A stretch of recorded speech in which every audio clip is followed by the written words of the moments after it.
Can you talk in again? Yes, I can. All right. How's that, guys? We're just gonna wait Oh, we'll see if they for them can to hear tell the sound. us. Yeah.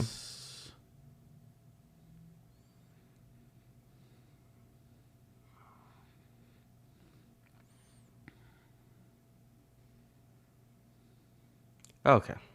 You can only hear a sort of, Tony? Okay, well, let's keep going. So, Brooks, explain the hutch cutter. Right. So Hutch Cutter, he custom makes these the sides of these and attaches them to a base, the Zycar XI base, and this is number 1 out of 10. They are quite expensive and very, very, very cool. And you will be getting one as long as you do the following: leave a comment on any posts published between June 15th and June 21st. The comments must be left on Halfwheel, on any post on Halfwheel. One winner will be selected at random, and you have to have a continental U.S. address. So that is the contest rules for the cutter. Just to be clear, not any post, like it says on the screen, needs to be a post that was published between June 15th and June 21st. Right. Yeah, not all Which is 10. No, what I you said all posts I on said Halfwheel. between June No, you said 15th leave it. because I read it right off of the little sheet here. Okay, but don't leave a post on all. I mean, you can, but we're not only the most recent 50 or so posts, not the previous 10,000. All right, so that is that contest. Funny thing is they didn't hear about the other one. DE contest.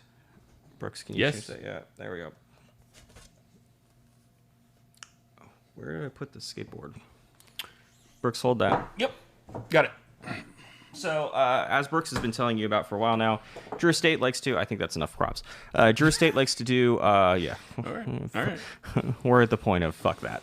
So, Drew Estate, who is a gracious sponsor of our IPCPR Convention Trade Show coverage, the pre-show coverage, likes to do these gifts every year for retailers at the trade show, and they are hand-painted and decorated at the Subculture Studios, which is located attached to the Drew Estate factory in Nicaragua. And as we've been doing for all of these contests or all these pre-show live things prior, if you leave a comment, you will be entered to win. Today's will be a little bit different because I might actually announce the winner of it. And I promise this was what I was doing when the mic was not working. I will go back and announce all the winners today, barring some sort of apocalypse as well. But for today, it's going to do a little bit different. We're not going to do it randomly. So the person who asked the best question, which we will get to at the end of the show, as voted on by, let's say, Brooks. Brooks, you can vote on the best question winner. Awesome. And they will be the winner so long as you live in the continental U.S. These prizes will not ship until July of 2019 because Drew Estate won't ship them until after the trade show. But I will announce all the winners for that. And then we have another contest for the first 20 people that ask questions, so long as you have a U.S. address, and as long as you can get me your address within an hour after the show ends. I'll explain how to do that. If you ask a question, first 20 people will get a half-wheel sticker, which people apparently like, and we have a lot of. So, ask questions, get stickers, or ask a question, get a sticker, and we'll go from there. All right. Now that I've dropped a few things on the floor, Brooks, do you want to get to the beer? Yes. So we're going to drink a beer today. Very, very good beer. This is Atrial Rubicite from Jester King Brewery. It is a sour barrel-aged beer conditioned on raspberries. A very, very, probably one of Jester King's best beers as far as I'm concerned, if not the best beer. They release it once a year, and it's always a treat. I have fewer of these than I want, but now one less. It is probably one of the best raspberry sours I have had in my life. So not to overstate it or anything, but it is awesome. All right, give me a little more. Awesome. Thank you. Wow, that's a hell of a pour. Definitely going to knock over the raspberry beer at some point. All right, cheers. Salute. It's very red. It is red.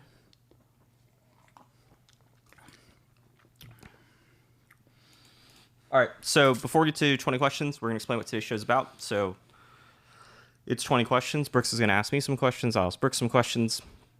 There'll be some questions I think that we're both going to kind of tackle, hopefully. maybe. Yes. And then at the end, we'll take your questions. Remember, best question gets the Drew Estate prize for today.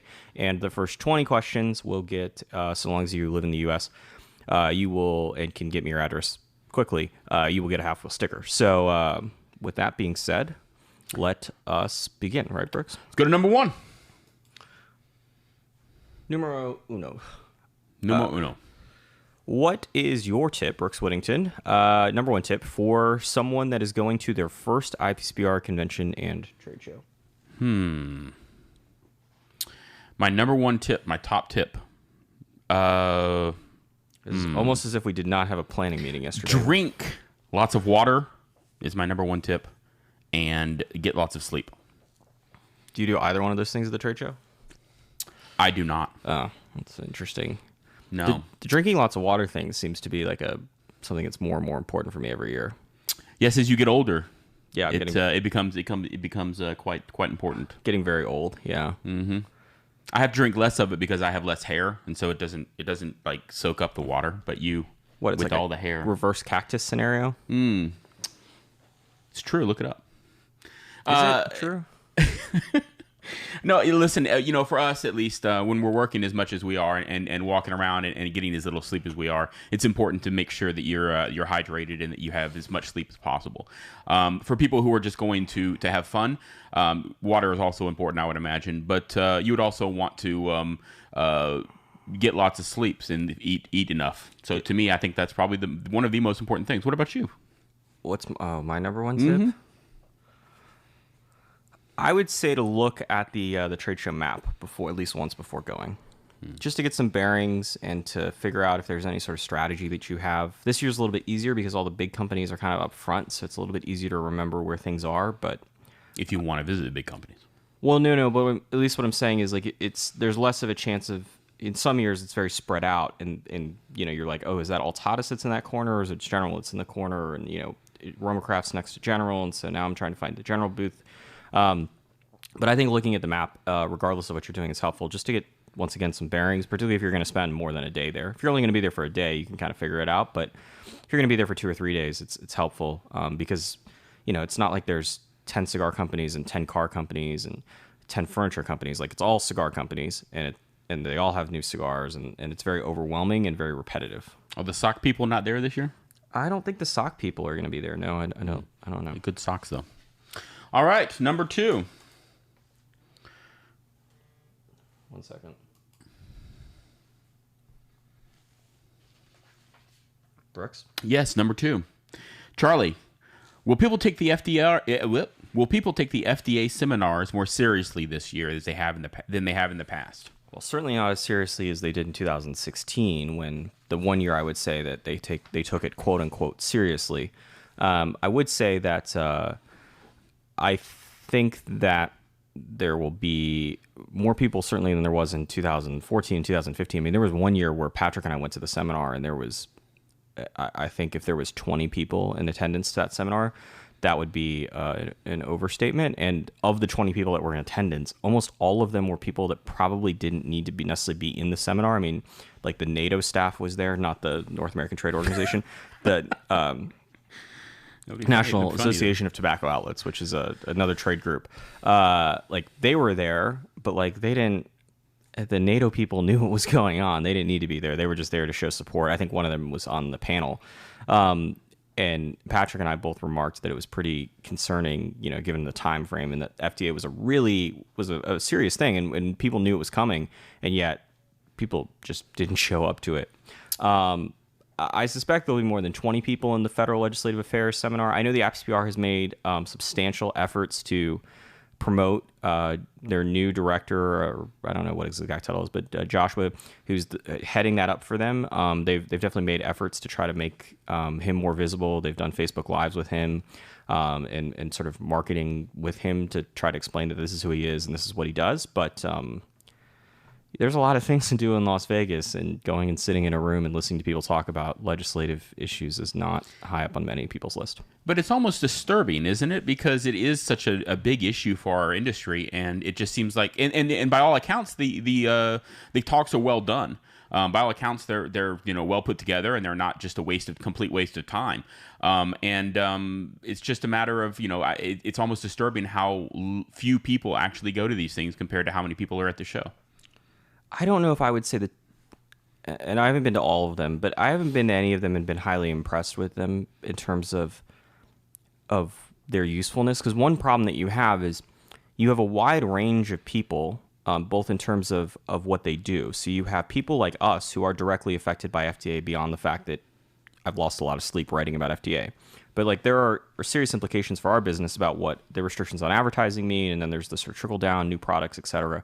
The retailers have a different concern regarding their aspects. FDA is doing, for example, and this is something that has really not been talked about, FDA is doing undercover buy operations at retailers around the country. They are not just doing them in C-stores and grocery stores. They are doing them in cigar shops. They are buying premium cigars. And they are sometimes finding retailers that are not doing the proper steps to identify the sale of premium cigars and identify the buyer of the premium cigar. They're doing it in person and online. There's a database. You can go and look at it. You can see the reports, and it's like, so-and-so walked in at, 9:26 and bought a Macanudo and was not carded, and that was a violation, and they sent a warning letter. That's something that should be in a retail setting. And then you have the manufacturers who have a whole different set of concerns. Now, I do know the IPCPR, fortunately, has decided to split up these seminars so that there's like one for manufacturers and there's one for retailers and everyone else. However, there's also a massive knowledge gap within each one of those subsets. And so oftentimes what happens is you show up at these seminars, and many of the people that are the more involved people kind of just sit around the room and go, this is not, like, you're providing me an update about where we are, but like I was on a conference call 3 weeks ago and we were going over all this stuff. And so it's a struggle, because you can't be like, okay, we're going to do maybe you do FDA 101, maybe you do, the Congress stuff, maybe you do the FDA advanced, like closed door meetings, those types of things. And some of that exists, but like it's a bit challenging, particularly because the membership collectively, or the industry collectively, hasn't shown a ton of desire that when they're in Las Vegas, they're going to get into a room, with one exception in 2016, and listen to someone talk about FDA for an hour. All right, good. Cool. Number 2. That was number 3.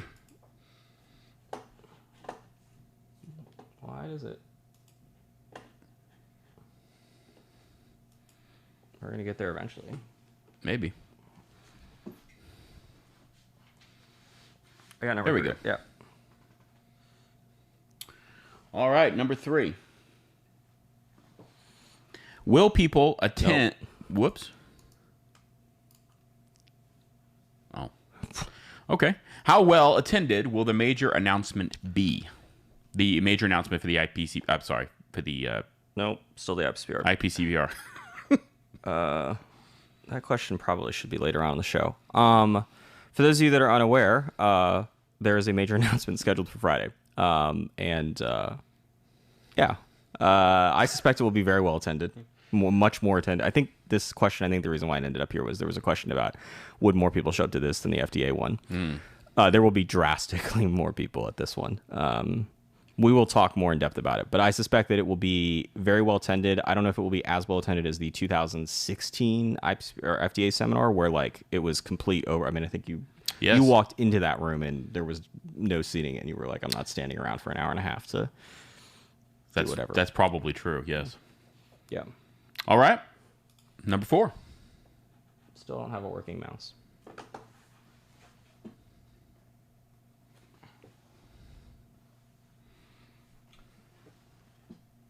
If you could go to any booth, Brooks Whittington first, which booth would it be? And I think we should preface this by saying that we do not have that freedom, and that our schedules are set up, I guess, by me.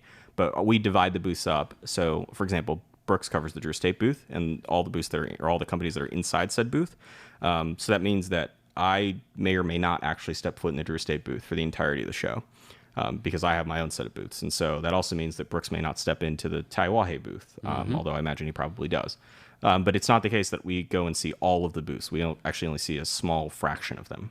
That's right. And so the question actually is very interesting, because there are a number of booths that I would love to be able to visit that I that I don't every year, but I try to make time for certain ones, Roma Craft and any number of other ones that I'm not remembering. Davidoff, which of course I'm not covering, but the first one I would go to probably is I'd say Tatuaje, because it just seems like Pete's and company is slammed every year almost immediately, and it's nice to get a little bit of time to talk to him real quick before everybody gets to him and all the other guys there, and it's nice to be able to do that without the crowd. So if I had a chance, I'd go there first. I won't, of course, but if I did have a chance, I would. What did you? I don't have an answer. If I didn't have to go anywhere, it's almost like we didn't have a purpose in doing this. Well, that was your question. Oh, yeah. I don't know where I would go if I didn't have to go anywhere. Maybe I'd go get shit-faced at the IPCPR Pack Lounge. For many years, I guess we still technically donate to the pack, but do we have to go there to get shit-faced? I mean, I'm bringing my alcohol with me. I just... Don't say that. Sans might be watching. They have an open bar there that we donate money to that entitles us to go and take advantage of said open bar. We donate money to? Yeah. Oh, I had no idea. All right. Number... 5. 5. I need to get that computer because this mouse is giving up on life.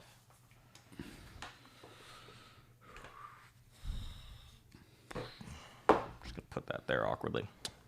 It'll work. Number 5. What new cigar, Charlie, that has been announced since last week are you most looking forward to? Now, we did a list last week where we talked about the numbers of the cigars that we were most looking forward to, but there's been a number of announcements since then. So my question to you is, what is the new cigar that has been announced since that time that you're most looking forward to smoking? Yeah,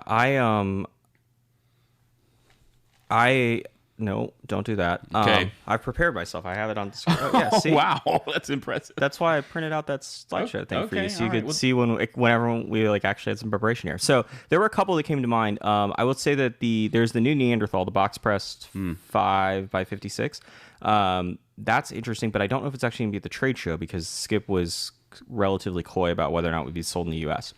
So that was on there. Hoy de Nicaragua, last night they announced the Numero Uno, which was the previous number 1 that ironically got number 1 cigar of the year from us last year. So good. But I've had that cigar before, so I guess that kind of disqualified that. But the packaging looks fantastic on it.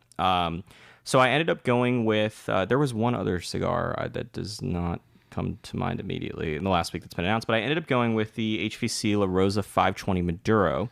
And this is an interesting cigar because smallbatchcigar.com got this in a different size earlier or late last year, very late last year. However, Rainier Lorenzo told me the blend is slightly changed compared to that one. I didn't particularly care for the one that went to small batch, but I do really like, it was not a bad cigar, but compared to the rest of La Rosa 520s, which have been a very good cigar, scored very well historically at halfwheel, it was a pretty wide margin behind that. But I'm curious to see if the slightly tweaked version of it performs a little bit better. All right, Brooks, nice. You can change the screen. Thank you. Did you prepare for this question? Yes. No, okay. I would definitely go to the Hoya. I want to see exactly if that's the same cigar and see if it tastes as good because it was so good. But it's not really a new cigar. No, but I really want to know.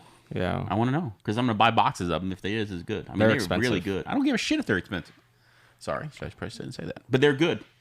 Really good. I was very impressed with it. Blown away by it, honestly. They're really good. $15 a piece. Uh-huh. You buy boxes? Yeah. You gonna boxes? What are they? Boxes of 10? 25. Maybe one box. All right, number 6. Boxes. Brooks is gonna tweet out the picture of boxes as proof. Indeed. How many companies will get in trouble with the state of Nevada regarding the trade show sales and sample situation? So for those of you that are unaware, and that might be a lot of manufacturers, the state of Nevada is going to have its Department of Revenue or Tax, something, I don't know. They're going to have some people there. One of those. I don't know what they actually call it in Nevada. They're going to have some of those people at the trade show. Manufacturers or exhibitors are required to get licenses if they want to give out samples. And it's all due to the idea of taxation. There's some other complications there as well. And the state has at least said that they intend, or the IPCPR has said that the state is not like intending on walking around and like actually monitoring it. More of like a make sure everyone has a license and make sure that it doesn't look like there's any consumers here. More on that later. And then you're good to go. I don't think anyone will get in trouble, but if let me put it this way, if somebody does get in trouble, I imagine a whole bunch of people are getting in trouble. Yeah. But it definitely seemed like from the announcement that the state was not planning on being overly enforceable of this. Seems kind of stupid to have a rule and then not enforce it. Well, I mean, I think it may just be like this is, if you want to run this trade show this way, this is what you have to do. You have to get a license. I mean, even if it's not something that they care to enforce. Well, no, they're going to enforce you getting the license. What I'm saying is I don't think they're going to go in, because as far as the state's concerned, the IPCPR says, look, everyone that's here is not a consumer. They're members of our organization. So, like, I guess my point is, I don't think there's going to be an inspector at, the Crux booth making sure that when you get by and if you get given a sample or if a retailer gets given a sample, they're like, are you actually employed in this industry? Or are you a consumer? I don't think that's going to happen. All right. We'll be interested to see. Yeah, if it does, there's going to be a lot of people that get in trouble. I look forward to seeing somebody taken off in cuffs. Well, I mean, in Dortmund, at Interspec, they take this very seriously. They walk around and they make sure that every box has a tax stamp on it. And in years past, Drew State had police tape going up around their booth one year because they didn't have tax stamps on the proper tax stamps on their boxes. So that is a very, very real thing in Dortmund. I don't believe it's going to be a very real thing in Nevada. But police tape at the trade show would be just another layer of. It would be great photography, right, Brooks? It would be, yeah. Maybe you could get in there and probably not though. All right, number 7. What will CBD be like at IPCPR 2019? That I'm not sure. Is that okay? I read the question. You asked it. Hey, Michael Arklotz, he joined. Please don't say anything about him, Brooks. What? When I was at TPE, can I say something bad about? No, you said something very, very nice about Michael Arklotz that doesn't need to be repeated on one of our previous shows. If you can identify what Brooks said, you get a sticker too. It doesn't have to be word for word. You just got to get it relatively close. When I was at TPE, in my TPE article, I wrote this. I don't know how visible it is in 1080p. It's certainly not in 720p on Facebook. But I mentioned that CBD is one of these things that a lot of cigar retailers have questions about. And still do, and that if you were going to run a trade show, and TPE seminars are extremely well attended, they've always been much better attended than the IPCPR seminars, despite the fact that it's a smaller show, and they do them in the morning, before the show. But for whatever reason, they get much better attendance, and I think one of the reasons why is that they tend to have panels that address things that are seemingly less generic and much more relevant. And I mentioned it, this particular TPE, that if there was a glaring seminar that the IPCPR should be doing in 2019, it was a CBD. And I went as far as to say that if they don't do a CBD seminar, they should just stop doing seminars altogether. And I believe that is the case. They are not doing a CBD seminar. And so that answers at least one part of this question. As far as how many companies are going to have CBD on the trade show floor, my guess is that there probably won't be very many of them because trying to explain to FDA that somehow that you had CBD cigars in 2007 is going to be a little bit challenging. Indeed. And for some other reasons. All right, number 8. Charlie, how much does the July 4th holiday impact attendance and sales at IPCPR 2019? I would say it's probably going to have a pretty noticeable impact. Do you want me to quantify it numerically speaking? Yes, absolutely. That's why we're here. Yeah, I have no clue. Please do. I don't know. I suspect it's... do you have a pie chart? No, but okay. One thing that I will say about this, I don't have any idea, numerically speaking, and until the IPCPR decides to scan badges in, something that I've complained about for a while, then we really don't know how many people show up at the trade show. They give us these numbers, and they have at least consistently put numbers out. I don't know... those numbers are, I believe, how many badges were printed. that is not an indication of how many people actually picked up their badges, and it's definitely not an indication. They don't scan badges, so they have zero clue how many people actually are on the trade show floor at any given moment in time or total. Whereas, for example, at Dortmund, they scan your badge, and so they know exactly. TPE does not scan badges, I believe, at this point. But it would be nice if they did it, so that way you could at least know, like, okay, here's how many people are actually on the trade show floor on day 1, and here's day 2, and here's day 3, and then you could let the manufacturers see how those numbers work out. But as far as how the July 4th holiday impacts this, like from the attendance standpoint, you just don't know. I will say that I find it very interesting when it was announced that these dates were announced. People were up in arms. They're not very happy. But in talking to manufacturers and retailers, haven't heard a ton of complaints about it in the last 60 days. I certainly have heard some, and including from some of the biggest manufacturers, but not like it's not as bad as, like New Orleans. Every single conversation I had with somebody about New Orleans is like, oh crap, we're going back to New Orleans. It's going to be terrible. Bowling ball down the aisle, and I like the food in New Orleans.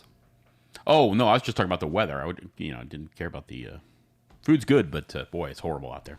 Yeah, Vegas in the middle of July is great too. I can deal with Vegas weather. The humidity kills me. No. I don't think you maybe can, and that may all be true. But like the one difference in Vegas with New Orleans is that New Orleans you kind of had to walk a lot more.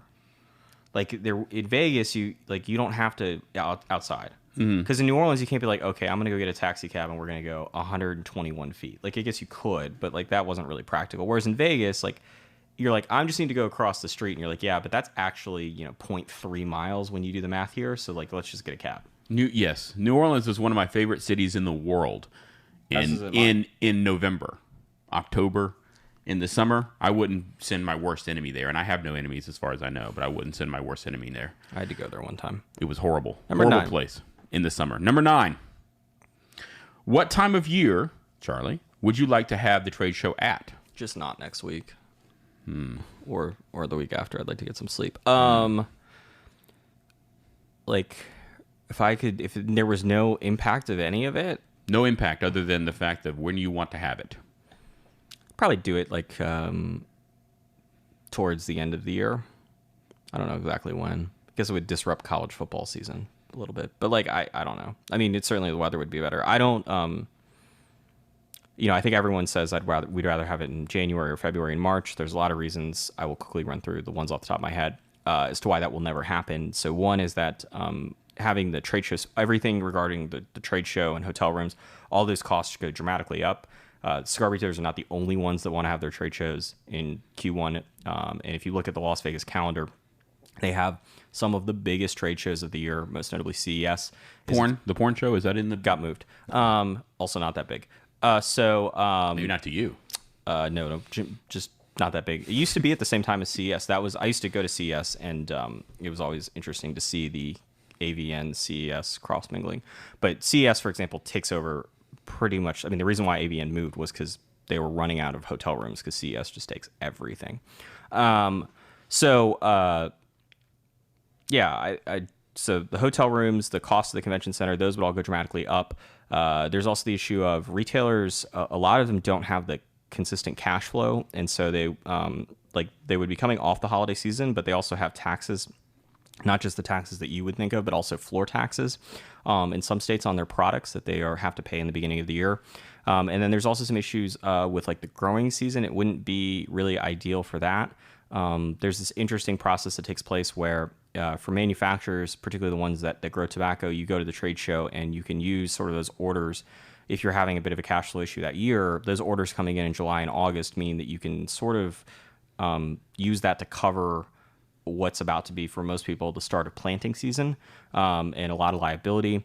And then there's also the issue of the TA show. So the TA show is a smaller show, but is a very big buying event that takes place usually in March and April. And having the other trade show right before that or even around it would be pretty problematic, I think, for sales of the IPCPR trade show. Plus, it would interrupt my birthday celebration, so that would suck. Can't have that. Number 10 is for Brooks Whittington. Number 10. Really? What is it? What's it like covering the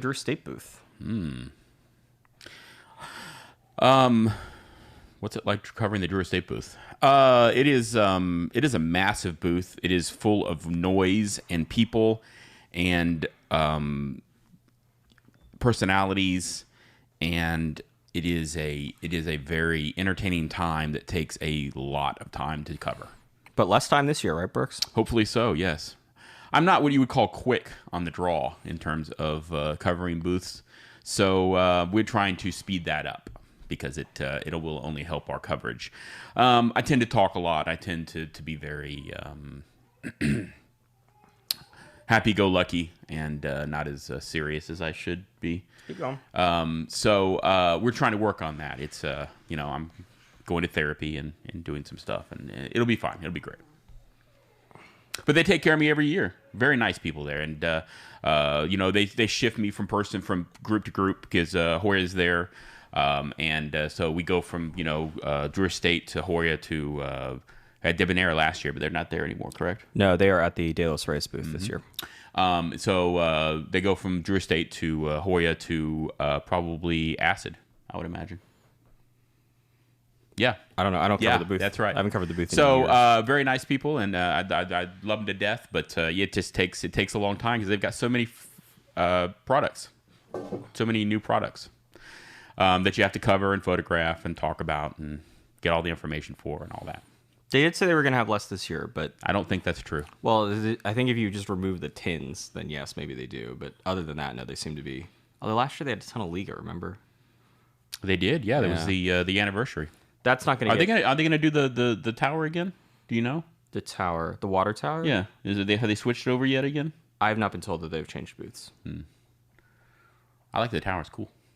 Yeah, I mean the bridge was cooler. I guess. Yeah. All right. Number 11. Number 11. Let's see if I can make it to 20 before I fall asleep. Wow. I don't know what to say to that. Number Charlie. How well... No, number 11, not number Charlie. Maybe I'm falling asleep. How well will the American sell?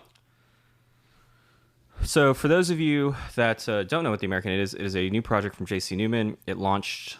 I think it launched at the end of April. Technically speaking, at Corona Cigar Company. It's currently only available at Corona and Corona Cigar Company, the Davidoff store that they own in Tampa. It is a cigar that is all-American, so all-American tobacco. It's made in America at JC Newman's factory in Tampa. It has American-made boxes, American-made bands, everything American-made cellophane, which isn't as unique as that sounds. But everything regarding the cigar is American-made. And there's actually a book. Brooks? Yes? Yeah. There's a book that's supposed to be in those boxes. We purchased a box, but I guess the first run of boxes, the books weren't ready. Did we get skipped? Well, no. Drew said he was going to send us one. So there's books that were also printed in America that like describe the whole project and JC and like the families that make like the people that grow the tobacco and the different farms and those sorts of things. So I'm curious to read that book. That's awesome. So I don't know when that's coming. But anyway. The answer to the question is... Yeah, I don't know because I actually don't know, and I'm not sure JC Newman knows if they're actually going to take orders for it. When I last spoke to Drew about this, he told me that they were going to. Drew Newman is the brainchild of this project. He's the general counsel for JC Newman and is Eric Newman's son, and so is the heir to one of the heirs to the JC Newman company. And Drew told me most recently that they were going to gauge interest. I don't know what that means. I don't know if they're going to sell it. My guess is they probably are going to have order sheets because I don't know how you gauge interest. Like it would be a lot easier to gauge interest if you could get dollars behind it. But indeed, yeah. Well, I got to be honest with you. We went and visited the factory and saw these being made, and I was extremely impressed with the product. I haven't smoked it, but it is it looks amazing, and they obviously are taking a lot of time and effort in putting into the everything about it. Drew's a great guy and very passionate about the project, so I'm really hoping that it does well. Yeah, no, I'm curious to see. I've smoked a couple of them over the years, but not the production ones that came in, so I'm curious to see those. And it's not as expensive as I thought. Like when they were talking about the project, they were like, "This is going to be super expensive," and it's not cheap, but it's roughly $20, so it's not When they were talking about it, I was like, are we going to see 40, 45, 50? But certainly not, fortunately not that bad. Everything American made, I would expect it to be fairly expensive. So yeah, I just don't know. I mean, I know on some of this stuff, but it's not like none of the tobacco that they're using is like, they're not using the tobacco that was grown in Hawaii, for example. I mean, it's all tobacco that other people use.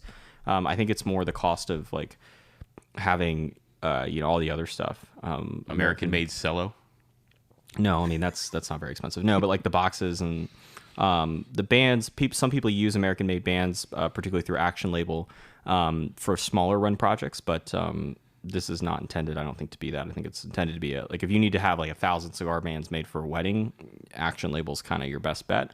And they're obviously more expensive than having them made in Nicaragua or the Dominican Republic. But it normally you wouldn't have a project of this size where you would be having bands made here because it's just they're not any higher quality bands and they certainly are more expensive. All right. Number 12.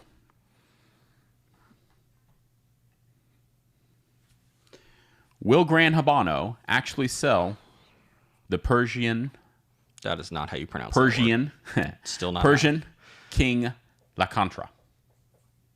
Yeah, so for those of you that are unfamiliar with the Persian King La Contra, they announced it a couple weeks ago. It looks like this. No, but Brooks can okay, you didn't change the screen. Looks like this, and behind all that text, you will see that there's something that doesn't really look like a cigar. So it is a cigar that is wrapped in a leaf of tobacco, and if that sounds familiar, it is because Leaf by Oscar really made this popular. The Gran Habano one looks a little bit rougher, if I'm being quite honest, than what we've seen from Leaf. And as it turns out, Leaf by Oscar has a trademark on doing exactly that, of taking a cigar and wrapping it in a tobacco leaf. And they have sued Gran Habano and filed for a injunction to prevent Gran Habano from selling those cigars. This happened, as you can see by the date of the story, last Friday, I believe, a week ago. So I'm not sure where that lawsuit stands. Unfortunately, it's been a little bit of a busy week, as we're going to get to in a second.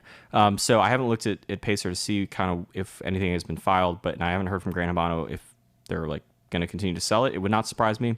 And for those of you that are wondering, like, is this the first time this has happened with like somebody getting sued and prevented from selling a cigar?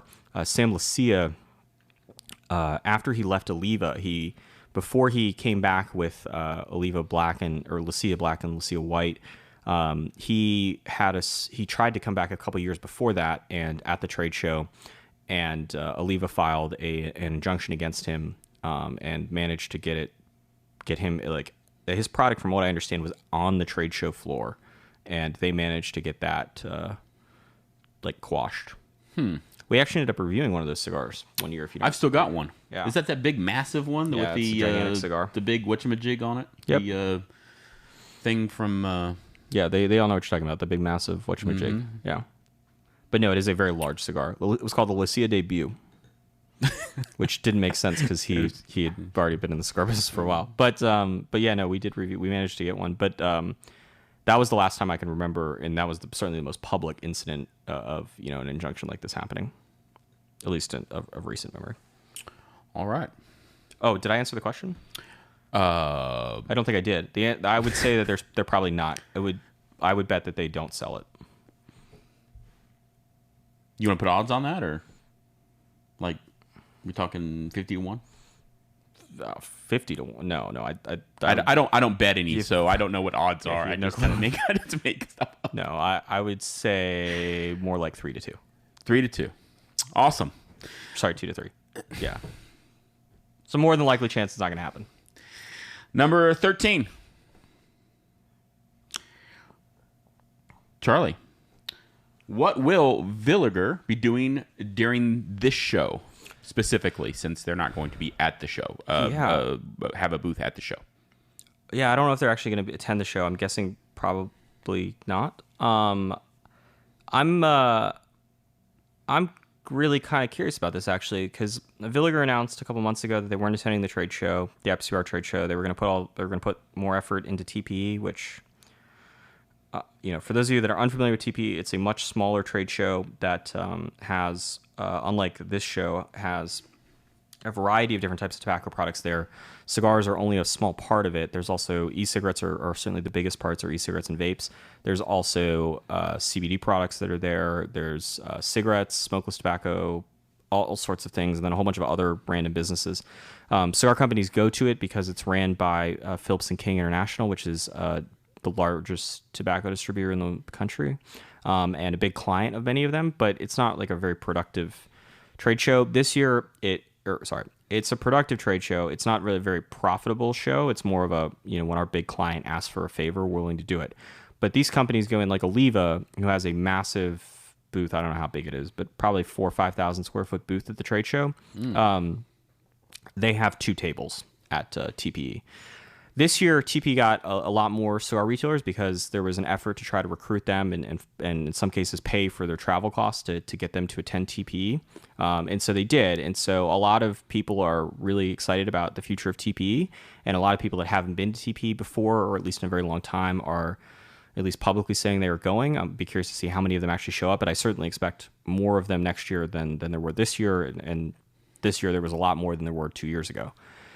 That being said, it's if you write 50 orders at TPE next year, that would be a pretty monumental accomplishment. And for most companies that are getting anything more than 40 by 40, 50 orders throughout the course of IPCPR would be a problem. So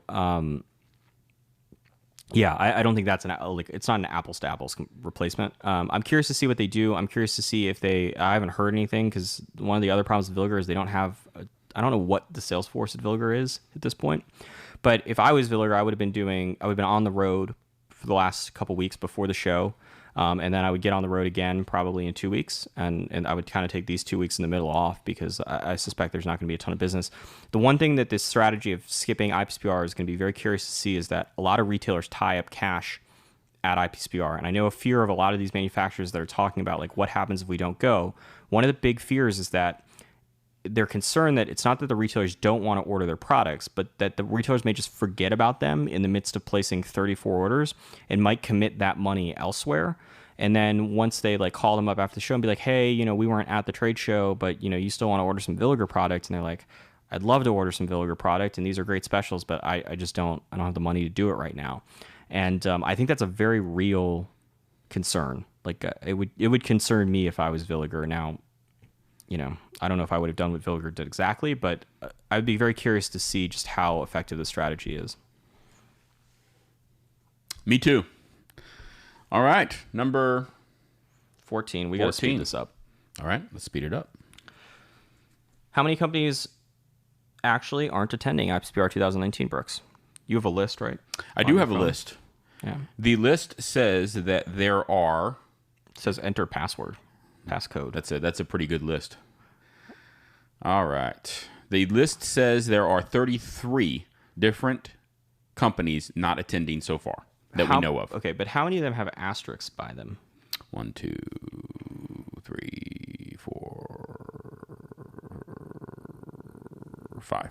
All right, so the ones with asterisks, I'm not sure that's a complete list. Those are ones that were there last year. Mm-hmm. I don't know if Patrick and you were doing this as well, but I went through and on the ones that were there last year that aren't there this year, I put asterisks next to them. Mm-hmm. So do you want to read those companies off? Because like some of those companies, like Las Cumbres, for example, hasn't been to the trade show in a while. Correct. So I don't know what to make of that. I know that K by Karen Berger, they were there last year, right? They were. So they don't have an asterisk. But do you want to go down the list of asterisk companies? Yes. So you've got Alpha Cigar Company. You've got American Caribbean Cigars. I would add Shoei to the list. Shoei, yes. Cigar Cutters by Jim. Cornelius and Anthony. We're going to go to K by Karen Berger. Yeah. I don't remember if Dominion was there last year. They're not going to the trade show this year. Dominion was there last year. Yeah, so that would be another one. Paul Grammarian was not there last year. Mm-hmm. It was the first year they skipped. And Villiger. Yeah. I think Total Flame was there last year as well. And I don't know about DeCrossier. But anyway, there's at least I would say there's probably going to end up being about a dozen companies that were there last year that aren't there this year or aren't exhibiting this year. And that's kind of normal. Sure. But Villiger being the biggest one, obviously. But in terms... Most notable, yeah. Most notable. But in terms of other ones, you've got, Padilla, for example, is not going to be there. Now they weren't there last year, but they're still not going to be there. Cornelius and Anthony is a it's not a huge company, but it is notable for sure. I would say that Cornelius and Anthony not attending is actually probably a bigger impact than Villiger in terms of the amount of retailers, that amount of orders that Cornelius and Anthony was writing versus the amount of orders Villiger was writing last year. I'd be very surprised if Villiger was writing more orders, particularly like the actual number of orders. Like the total number, it wouldn't surprise me revenue-wise if Villiger did slightly more. But, Cornelius and Anthony had a sales staff that I was at least familiar with. All right, we need to move on if we're going to get to any questions. All right, so Before we do that, so put that on the... Here, okay, no, we're good. All right, so for those of you that don't know...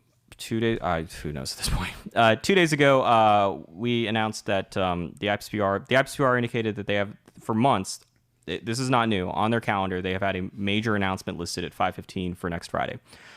They decided they were going to then tease the announcement. They went on Facebook Live, and Scott Pierce, the executive director, was like, we're changing our name. We're not going to tell you what the name is, but we are changing our name. Needless to say, here at Halfwheel, we have known about these details for a while, for many months at this point. And a couple people reported on it, and people had found the trademark for the new name, and we then spilled the beans on a lot of it. There's still quite a bit more to be announced. I reported on what I could confirm, what I believed was happening. There is still a chance. I wholeheartedly believe that CigarCon 20 they're planning on announcing CigarCon. It would not surprise me if they decide to just not announce it on next Friday, because for a number of different reasons. They could still change their mind. But at least as of earlier this week, the plan was definitely to announce CigarCon. I don't have any information that would lead me to believe that they may change their minds, but as of Wednesday, all of that information, I would go to the grave believing that it was 100% true. Or everything that is in the headline was 100% true. We will see what that announcement looks like. That is the major announcement on Friday, of next Friday. So we have some questions related to that. That has created this hysteria, and I will try to talk through some of it as best I can. Quickly. Yeah, quickly. All right. So how soon do people refer to the IPCPR as the PCA? Already happening. How soon will people? Already happening. Somewhat, I think, in jest, but already happening. Certainly it is. Number 16. Do you think CigarCon or / Consumer Day is a good idea? Oh boy, you think you can get through this quickly? Do you? Yeah, I could just say I don't think so. There's a lot of details that I don't know about CigarCon. There's a lot of details that, at least to my understanding, still have not been figured out and are not going to be figured out by next Friday. I don't know if any of them will change my mind. I do know that they plan on making this event a lot different than the typical cigar event. There are a lot of ideas that have been proposed. It's also important to note that this has been in the works for, this is not a new idea. This has been something that's been talked about for the better part of the last decade. And so there's a lot of things that they have discussed. I don't know kind of what, if they had to put CigarCon on next week or commit to CigarCon next week, I don't know what they would do.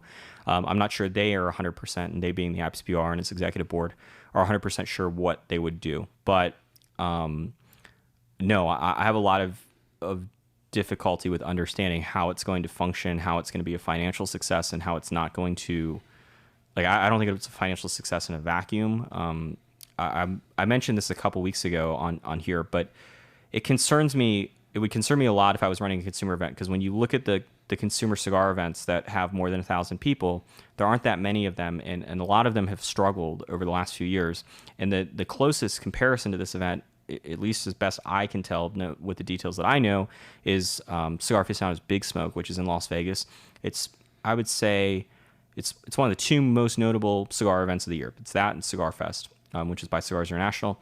And Big Smoke is the more premium of the event. The tickets are a lot more, it's aimed at being a much more premium, higher end experience. CigarCon has got a very working man vibe to it. And Cigar Aficionado is struggling. I think it would be hard to say that they're not struggling to sell out Big Smoke, which is an event that, from what I at least understand, used to sell out every year. If you go on Cigar Aficionado's website, if you look at their magazine, they're promoting Big Smoke Las Vegas for the better part, or almost the entire year at this point. They're trying to get tickets sold, and that is if the IPCPR had to pay for the advertising that Cigar Aficionado gives Big Smoke, it would be millions of dollars of advertising that they get to try to sell those tickets. And so that would lead me to believe that, and I've never been to Big Smoke, but I don't think it's because Big Smoke itself is somehow, I've never heard people be like, here's everything I hate about Big Smoke, it's so bad. And I certainly haven't heard any consistent complaints about it. It seems like it's a very nicely done event. Certainly the manufacturers, I think, have some gripes about the cost of Big Smoke and what they get out of it. But for a consumer, I've never heard nothing but positive things over the years. And so I think it may, and once again, there are other large cigar events that are struggling to get people to attend, and that used to sell out. I mean, Serious Cigar, Texas Cigar Festival used to sell out in 5 minutes, and they haven't sold it out. And it's not just because of the Casa Monte Cristo thing. The last few years they were independently owned, that event also wasn't selling out. And I think it's because cigar consumers in general just, these types of events and these types of the dollar amounts that they get asked to spend for them, it's a tough sell. And so, yeah. I think it's a big struggle. Someone is trying to call me right now. That's fun. All right. Number 17. If you were a consumer, would you attend CigarCon, Brooks? We obviously don't know how much tickets cost, but do we assume that I can afford it? Yeah, I mean that's well. You said you don't care about money earlier. Remember? No, that's not what I said at all. It's what you said. I don't care about money, but that's not what I said. You buy boxes of Hoya Nicaragua. Sure. Sure.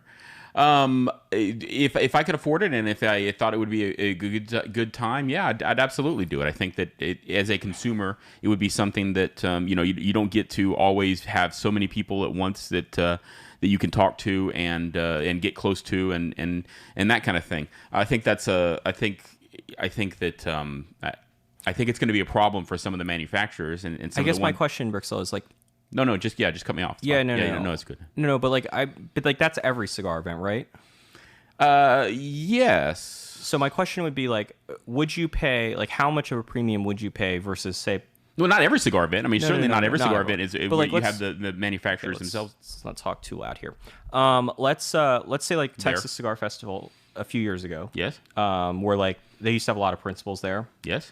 And some big names and names that you don't see, like Jonathan Drews attended or Chris Carrillo, et cetera. Like, I forget if Dion went one. I think Dion did go 1 year.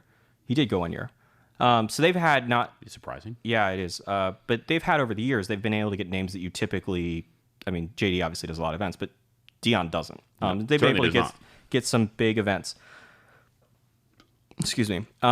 My question to you is, how much of a premium would you pay to have an event where potentially you could have like all of the principals, like IPCPR, and also like, is there any aspect of like being on the trade show floor that you think consumers, like as someone that's been on it, like, do you think consumers would really care about that? I think that there is a mystique that people have heard about, the show and all that. I think that that's something that somebody would like to see. I think that you pay probably, I don't know, ticket wise. Like, let's say Texas Cigar Festival is $250. How much more would you pay? $400 ish, right? What? Probably more than that. It's going to be more than that.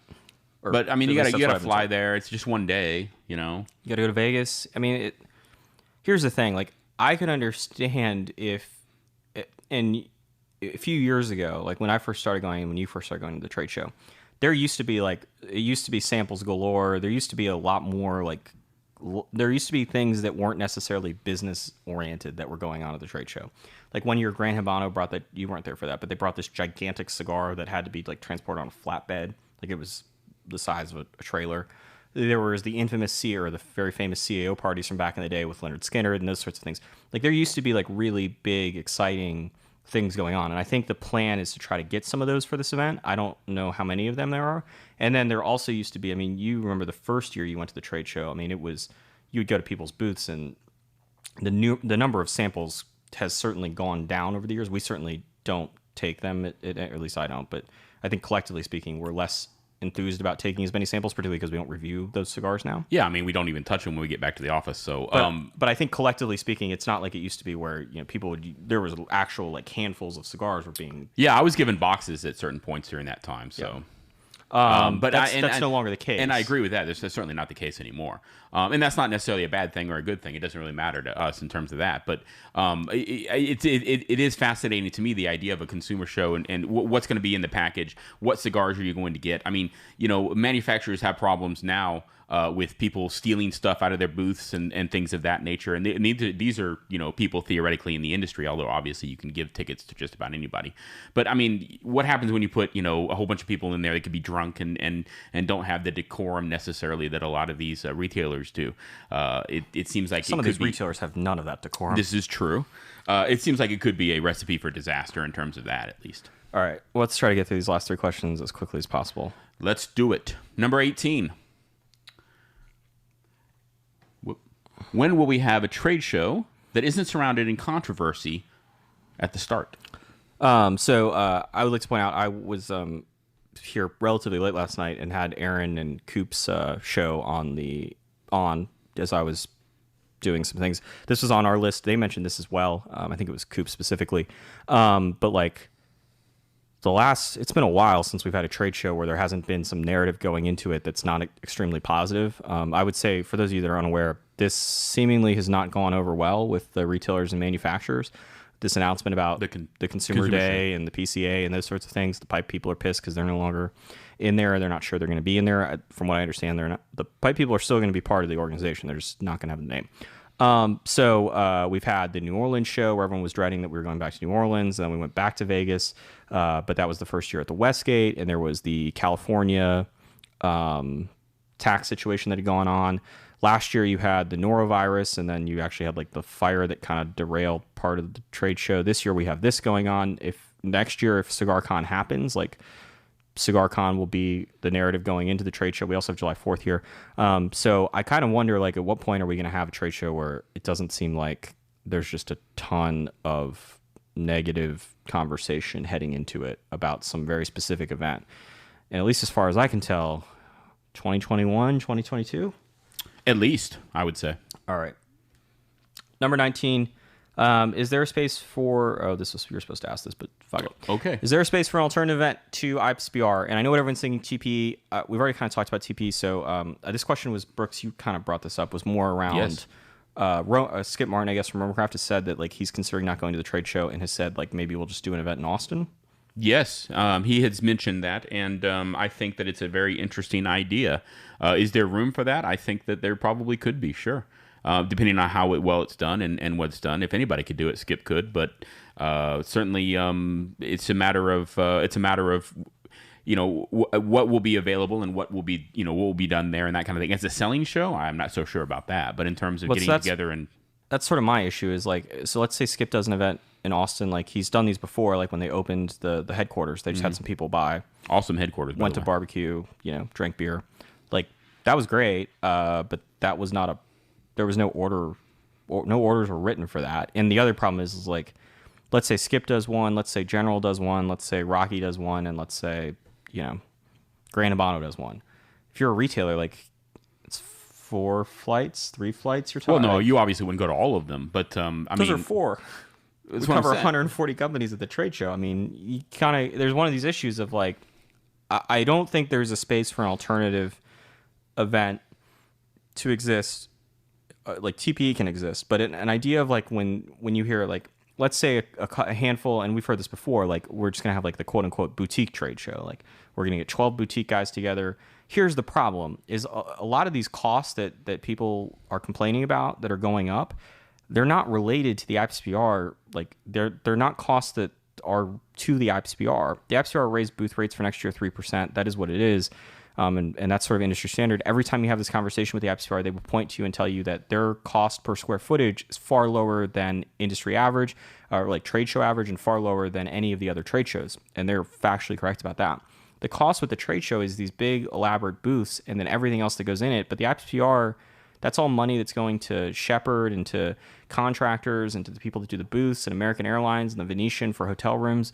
And so if you do the boutique cigar trade show, like, or whatever we'd call it, yes, you would probably, the cost of your booth would go down, but it would only go down because it wouldn't be as elaborate. You would just have you would do what they do at TAA, where they have a table. And yet TAA does very well with a table. So perhaps it's not necessarily an alternate, selling show, but a like TAA is a membership of some sort where you get together. But the issue with TAA is that if you doubled the amount of people at TAA, you couldn't get away with just a table because there wouldn't be room for people to go. Well, I guess it depends on where they have it. No, what I'm saying is if you doubled the amount of members of TAA, like you're talking about 80 retailers. Mm-hmm. The IPCPR claims they have over 2,000, like 2,500 retailers. So, and at TAA, most of these retailers aren't bringing they're not bringing 2 or 3 other people with them from the store. And there's not media, or there is media. There's 2 media people. So it's a lot of a different thing. But the short of it is, if you want to reduce your costs, it's quite simple. Shrink your booth and don't spend as much money on it. And for those people that say, but what are my customers going to think? Like, that's what General did a few years ago, and I don't think they've lost any money. I don't think anyone who walked into the General booth and went, well, I really missed the whole Foundry, smoke show. Like, so I'm just not going to purchase. Just not going to buy any Macanudos today. Like, that doesn't happen. All right, and number 20, I think one thing that people should remember, particularly given the last 2 days. Why is IPCPR so important, Charlie?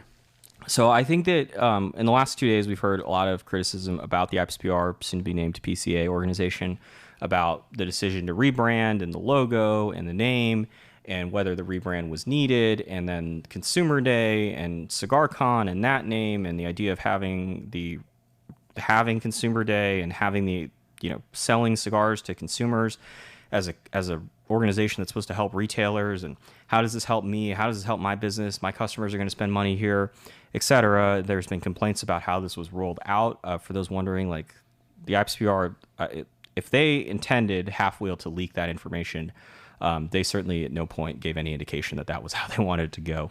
And I don't think very many people were actually, like, they wanted to roll it out on Friday, and they're going to roll it out in a manner that they claim it was at least much, has a lot more details, and will answer some of these questions. I'm sure it's probably not going to answer all of them, but some of these questions. So I think the important thing to remember here is that, like, I don't think Consumer Day is a good idea, Brooks.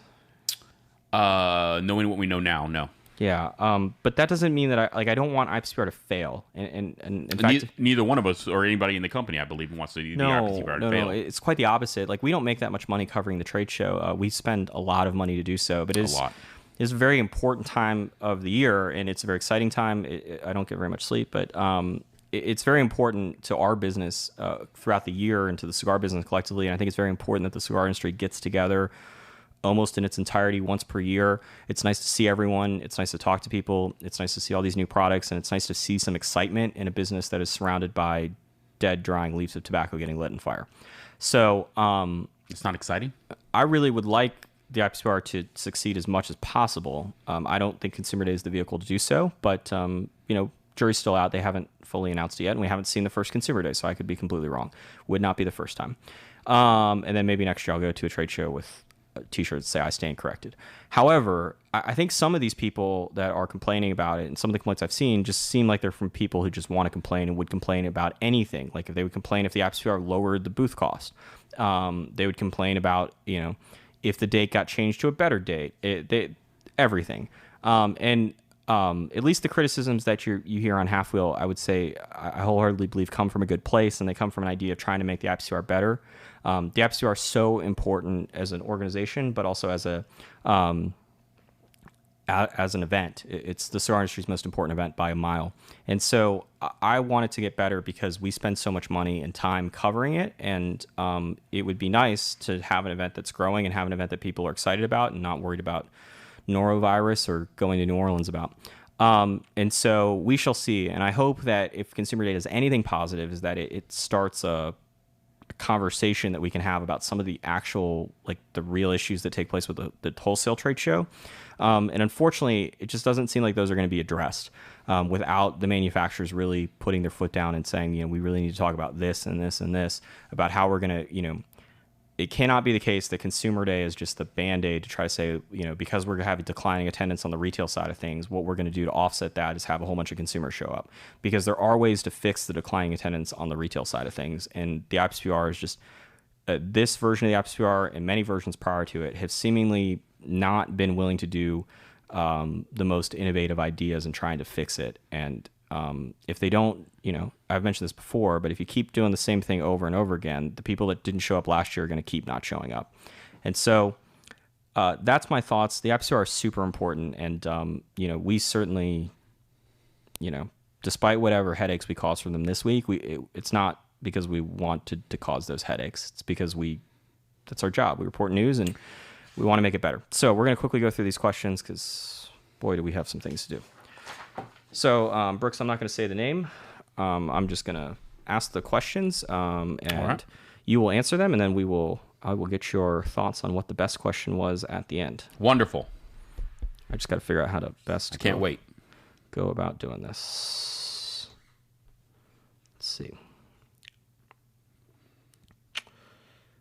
We're just gonna. Well, Facebook doesn't make this easy, unfortunately. It's not like I can just export the questions to an Excel spreadsheet, unfortunately. If only. I can't even...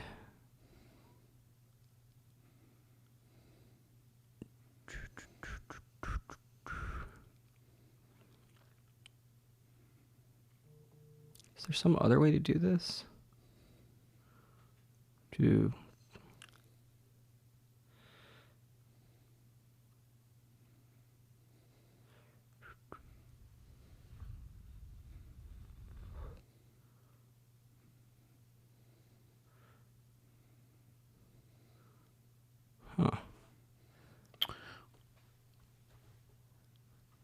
Because the other day I could see, I could sort the questions, but now it's not letting me.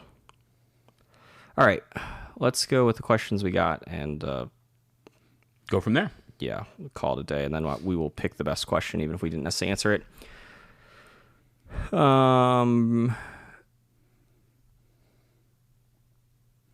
How many seminars on growing the community to new generation of smokers? As vape is taking off, but every time I hand a cigar and take time to light up with one of these younger generation of smokers, they are more interested in the culture and aspects of why we smoke. So how many seminars are going to be held on growing the community to a new generation of smoking?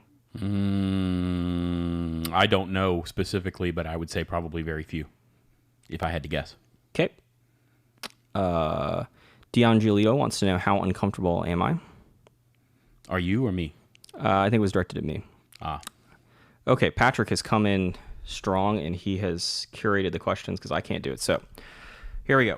Between the extra cost impact on sales and the risk of mixing retailers and consumers, amongst other things, how likely do you think it's that PCA Cigar Con lasts more than 1 year?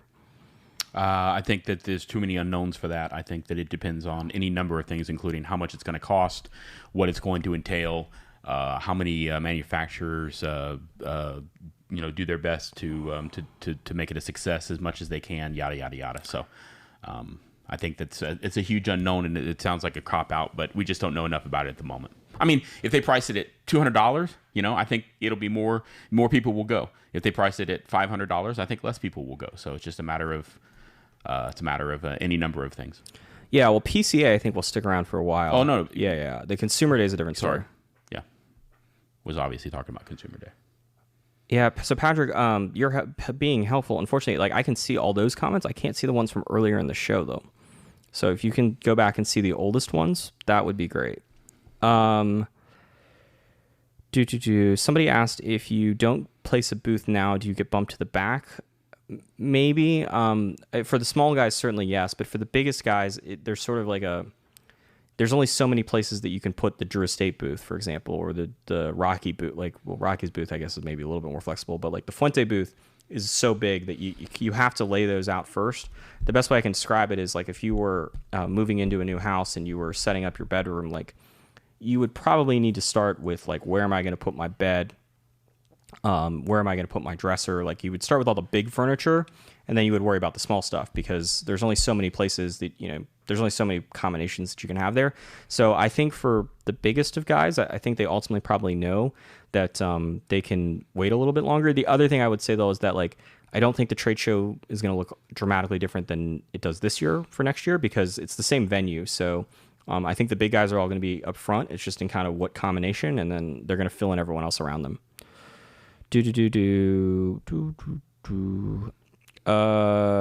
All these events have specific manufacturers and sponsors, and events such as this year. Oh, no, that's not a question.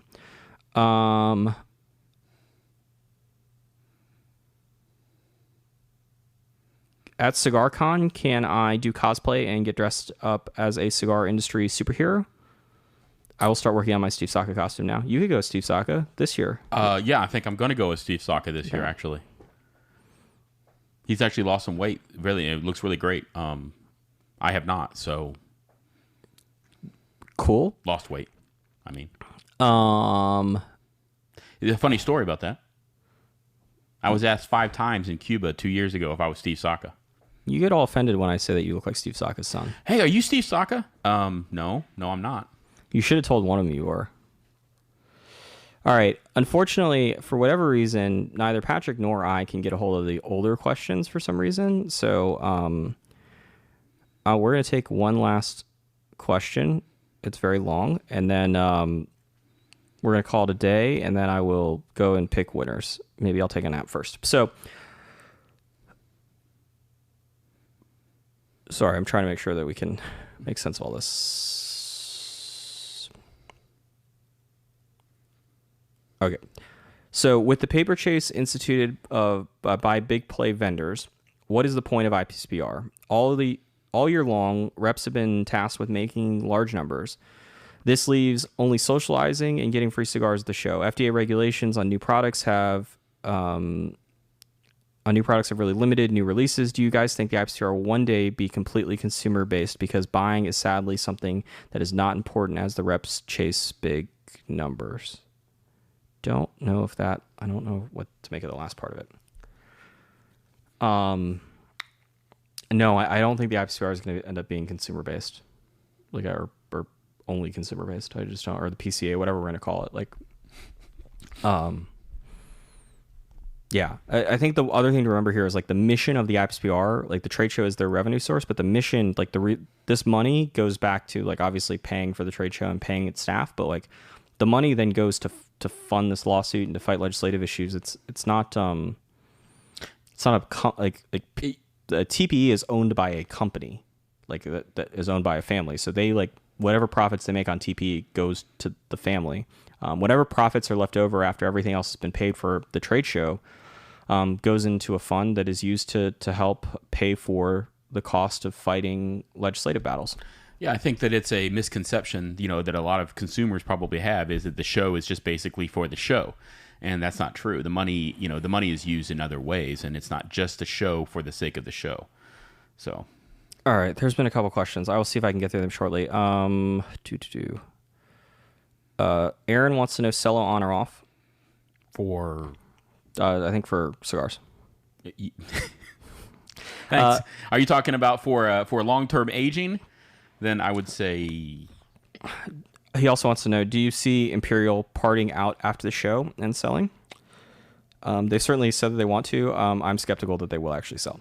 I leave my cello on, by the way, for the most part. How do you feel or think about the industry handling the FDA if no one going to the seminars? We talked about that earlier, like... It's concerning. It's concerning that some people are extremely involved and many others are not, and that's concerning to me because all of them are affected by it. It's surprising to me that people who make a living doing this and it's literally their livelihood, and they know virtually nothing about it, so and don't want to know about it sometimes. All right, last question. This time I promise. When they do the consumer day, do you think they should do it on day 4 or day 1? And this has been something that many people thought they were going to do on day 4. And at one point, that was what was being discussed many years ago about taking the half day of day 4 and making that consumer day. The problem is that the day 4 is currently set on the schedule is for a Tuesday. And while they could change that so that it would be for a Saturday or a Friday, The manufacturers and the retailers have said they really like it when the trade show starts on a Saturday. They like the buying to happen Saturday, Sunday, Monday. Now, I understand that next year, with Consumer Day on day one, it happens Sunday, Monday, Tuesday. But assuming it is on day one. Yeah, but they did the show one year where they've done it pretty much every combination of dates. But one year recently, it was Monday, Tuesday. It was Monday through Thursday, and we loved that because it was helpful for our traffic and our purposes. But from everything I've been told, they like the idea of the manufacturers or the retailers can kind of just take off in a 3-day weekend, maybe a 4-day weekend, and get what they need to get done. And so, if they were going to do it on day 4, they would need to shift the dates around. And I just don't think that. I think they've explored that quite a bit, and they've ultimately just not gotten to a comfortable place with how to go about doing that. I'm interested to see exactly what they choose in terms of the days, if they do actually. It's day 1. Do that. Yeah, it's day 1. No, I mean in terms of when they put the day. It's Consumer Day is on day 1. During the week. Which day of Saturday. The week? Oh, they've already announced that? They haven't announced anything. Well, then there you go. So I'm interested to see what they announce. It's on. Look, well, they've already said. Well, no, let me rephrase this. It's on day 1, and they've already announced what day 1 is next year. It's July 11th, which is a Saturday. Look, they're not. The idea of having a Consumer Day on a Tuesday, I think everyone realizes that that's probably a bad idea. All right, we have ran well over time. I'm sorry that we didn't get to all these questions. We need to figure out a different strategy for this because, for whatever reason, last week we were able to look at these questions, and this week we can't. I don't exactly understand, but just another wonderful technical difficulty for this. So we will be... Brooks, do you want to... I will. Nope, we just... Well, we did that. Okay. Try again. So, nope. One too many clicks. Okay, so here's the schedule coming forward for next week. Next Thursday on June 27th, we will be... in Las Vegas. You will get to hear from Patrick Legreed and I. Will be hosting a live show from the Davidoff of Geneva since 1911 Cigar Bar in Las Vegas on the Strip. If you are in Las Vegas and would like to stop by, you're more than welcome to. As I've mentioned before, we aren't really planning on that, but they'll be open. You can buy cigars and alcohol and watch us interview people. We do have a finalized guest list for that, so it will start off... I will be interviewing Matt Arcella, who's the owner of that particular store and has been a long-time Davidoff franchisee. Patrick Legreed will then take over, and he will talk to Nick Perdomo. I don't know if I have this exact order correctly, but he will talk to Nick Perdomo. I'm now blanking on who all of the guests are. Nick Perdomo, Steve Saka, Skip Martin, Dylan Austin... There's got to be one more because there's 6 of them, I think. All right. Well, this continues to be a problem. But anyway, there are 6 guests, I believe, on the big Facebook Live show. And Patrick will do half of it, and I will do the other half of it. And that's on Thursday at 4 p.m. Eastern Time. On Saturday, June 29th, right before the start, live from the trade show floor, Patrick will be interviewing Juan Ignacio Martinez from Hoya de Nicaragua. On day 2, I will be interviewing Klaus-Peter Kellner of Davidoff. And on day 3, Brooks will be interviewing Carson Sereno of Sereno Cigar Company. All those times are there. They're all in Eastern Time, once again, on Facebook Live, as well as on the site and on our YouTube channel. In addition to all that, we will have extensive coverage of the 2019 IPCPR Convention. Yes, Fabian Barrentos, who I previously have not been forgetting, is the other guest of Drew State, is the other guest for June 27th. So, in addition to all that, we'll have all sorts of things going on. Post contests, Facebook Lives. We'll do some stuff on Instagram. Daily blogs. What am I missing, Brooks? Booth coverage. Lots and lots of posts. Yeah. Lots of information. So check out halfwheel.com. Remember, contest for the cutter, which I have. Yeah. Here's the actual cutter. And this will ship out on Monday. So if you're lucky enough to win it, we will ship you this exact cutter, and I'll throw in some stickers as well. If you left a comment for the first 20 comments, I will respond and let you know how to give me your address. I'll announce the winners. Brooks will pick his favorite comment and question. And then until Thursday, I'm Charlie Minato. I'm Brooks Whittington. Play that ad. All right.